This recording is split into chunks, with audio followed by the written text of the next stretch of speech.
प्रदेश के गृह मंत्री नरोत्तम मिश्रा ने कहा, जरूर राहुल का बड़ा कैरियर होगा, लेकिन जब वह चीन के राजनयिक से गुप्त वार्ता करते हैं तो उन्हें उसे सार्वजनिक कर देना चाहिए। साथ ही उन्होंने ये भी कहा कि पूर्व मुख्यमंत्री दिग्विजय सिंह 10 साल सीएम रह चुके हैं, इसलिए मुझे ये समझ नहीं आता कि क्या उन पर तरस आना चाहिए या नहीं।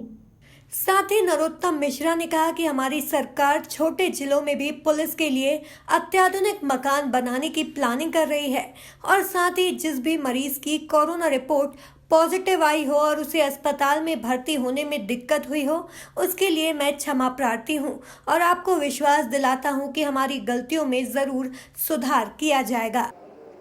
उनका बड़ा कैरियर होगा, वो ज़्यादा अच्छे से जानते होंगे अपने कैरियर के बारे में। पर जब चीन के राजनयिक से वो गुपचुप मुलाकात करते हैं और फिर चीन की बात करते हैं तो हंसी आती है।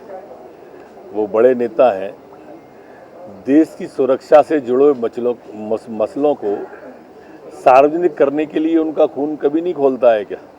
वो जाते हैं, सुरक्षा से जुड़े मामलों पर बात कर रहे हैं, करी है तो नहीं करी है तो उन्हें कम से कम स्पष्ट तो करना चाहिए। अप्रत्यक्ष मदद की नौटंकी जो वो करते हैं ये ठीक नहीं है। देश की सुरक्षा से जुड़े मामलों को वो जिस तरह से रखते हैं मैं उसको भी ठीक नहीं मानता हूँ। ठीक है, उनका क्या कैरियर है वो जाने, देश की जनता इसको अच्छा नहीं मानती। और पूछो।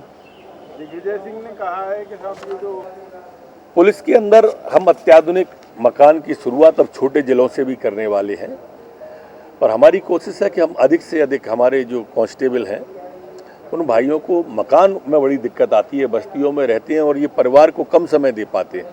मैंने आज जो बैठक ली पुलिस हाउसिंग की उसमें ये भी कहा है कि जो मल्टी बने उसके अंदर एक कमरा अलग से लाइब्रेरी का भी हो, जिसमें उनके बच्चे बेटे बेटियां पढ़ के एक ठीक रचनात्मक दिशा की ओर बढ़ सकें। क्योंकि कई बार शिकायतें आती हैं कि वो ये समय परिवार को कम दे पाते हैं तो वो बिगड़ जाते हैं। तो सरकार की ओर से भी ये पहल हो, उस दिशा में भी हम आगे बढ़ रहे हैं। कहाँ से शुरुआत होगी सर? लॉकडाउन हुआ, निरस्त हुआ, उसमें 1200 सवाल जो है वो टाल दिए गए, निरस्त कर दिए गए। दिग्विजय सिंह जी 10 साल तक मध्य प्रदेश के मुख्यमंत्री रहे। अब मैं ये तो नहीं कहता कि उन पर मुझे तरस आता है या, क्योंकि वो योग्य व्यक्ति हैं, उम्र भी है, उम्र दराज भी है, अनुभवी भी हैं। मैं उनके सामने बहुत छोटा हूँ, शून्य के बराबर ही हूँ।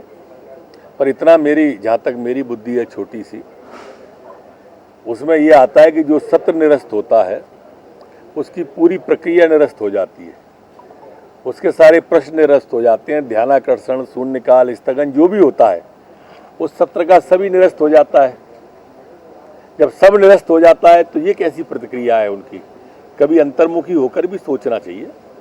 सर, लॉकडाउन के दौरान राजधानी की स्वास्थ्य व्यवस्थाएं, देखिए हमारे स्वास्थ्य मंत्री जी, चिकित्सा शिक्षा मंत्री जी भोपाल के ही हैं और वो पूरी मुस्तैदी के साथ, पूरी गंभीरता के साथ इन सब चीज़ों को देख रहे हैं।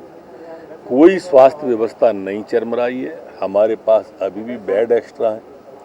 हमारे पास आज भी भोपाल के अंदर बड़ी संख्या में वेंटिलेटर उपलब्ध हैं, बड़ी संख्या में आईसीयू बेड उपलब्ध हैं। इसलिए ये कहना ठीक नहीं है कि भोपाल की व्यवस्था चरमरा गई है। कोरोना पेशेंट की अपनी एक दिक्कत होती है। 2-3 बातें हैं। पहली बात तो ये कि कोरोना पेशेंट जब अपना टेस्ट कराता है तो उसकी रिपोर्ट आने में कम से कम 10 से 12 घंटे और 24 घंटे भी लग जाते हैं। तब तक अस्पताल उसको कौन सा पेशेंट मांगे, उसके सिम्टम हो सकते हैं कि उसके अंदर वो सिम्टम हो, जैसे जुखाम है या खराश है, लेकिन रिपोर्ट के पहले उसको कैसे हम सामान्य वार्ड में भेज दें और कैसे कोविड वार्ड में भेज दें। अगर मान लो वो कोविड पॉजिटिव नहीं आया और हमने कोविड पॉजिटिव में भेज दिया तो एक बैठे ठाले उस व्यक्ति की जान को संकट आ जाएगा। अथवा वो कोविड पॉजिटिव है और हमने सामान्य वार्ड में भेज दिया तो उससे दूसरों की जान को संकट आ जाएगा। रिपोर्ट आने तक हम किन्हीं की व्यक्तियों की जान से खिलवाड़ तो नहीं कर सकते। अब कांग्रेस अपना नेता, कांग्रेस ऐसा नहीं है, नया नहीं आया है। कांग्रेस अंतर्द्वंद से गूंज रही है। कांग्रेस का ये संक्रमण काल है। वह जितने भी हैं, अभी कुछ दिन पहले आदरणीय जयवर्धन जी का पोस्टर था भावी मुख्यमंत्री के रूप में, माननीय नकुलनाथ जी खुद कह ही चुके हैं। अब राजाना व्यापारी जीतू पटवारी, मेरे को तो समझ नहीं आ रहा है। मैं तो मानता हूं कि न पटवारी ना व्यापारी, अब की बार जनता की बारी, इस बार जनता की बारी रहेगी और जनता तय कर देगी आने वाले चुनाव में कि कांग्रेस कहां तक नीचे हाशिए पर जाएगी। भोपाल से दीपक सिंह की रिपोर्ट।